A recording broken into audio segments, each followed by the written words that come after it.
রাসূল করিম সাল্লাল্লাহু আলাইহি ওয়াসাল্লাম উপরে যেই ওহী আসতো সেই ওহী আসা বন্ধ হয়ে গেল। কোনো বর্ণনায় 2 মাস, কোনো বর্ণনায় 5 মাস। রাসূল করিম সাল্লাল্লাহু আলাইহি ওয়াসাল্লাম চিন্তায় পড়ে গেলেন।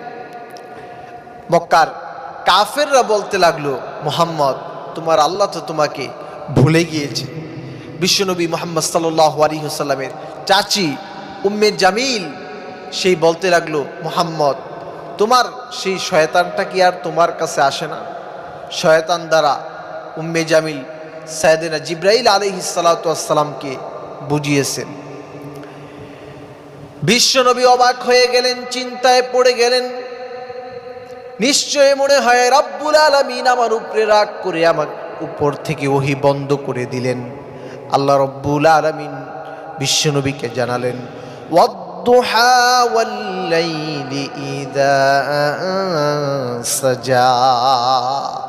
ওয়াজ তো ছাত্র জামানাতে করতাম, যখন কিনা লেখাপড়া কমপ্লিট হয়ে গেল তখন ইমামতিতে জব নিলাম, ইমামতি করলাম। তখন ওয়াজ টওয়াজের জগতে আসলাম। তখন তো ব্যাপক আকারে প্রচার প্রসার এবং মানুষ আসতো, ওয়াজ শুনতো, ভক্তবিন্দু চতুর্দিক থেকে ছড়ায়, তখন মানুষ অনেক সম্মান করতো।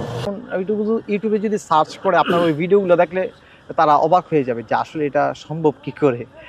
বুঝতে পেরেছেন? এই কারণে হয়তো একটু বেশি অবাক হবে, এটাই আর কিছু। আচ্ছা, আপনার উপর তো জানের যে হুমকি সেটাও তো হতে পারে, যে কেউ আপনাকে আক্রমণ করতে পারে। আসলে দেখেন, যে কেউ আক্রমণ করতে পারে এটাই স্বাভাবিক। তবে বিষয়টা হলো যার যার অবস্থান নিয়ে তাকে তাকে থাকা উচিত। কথা বুঝতে পেরেছি?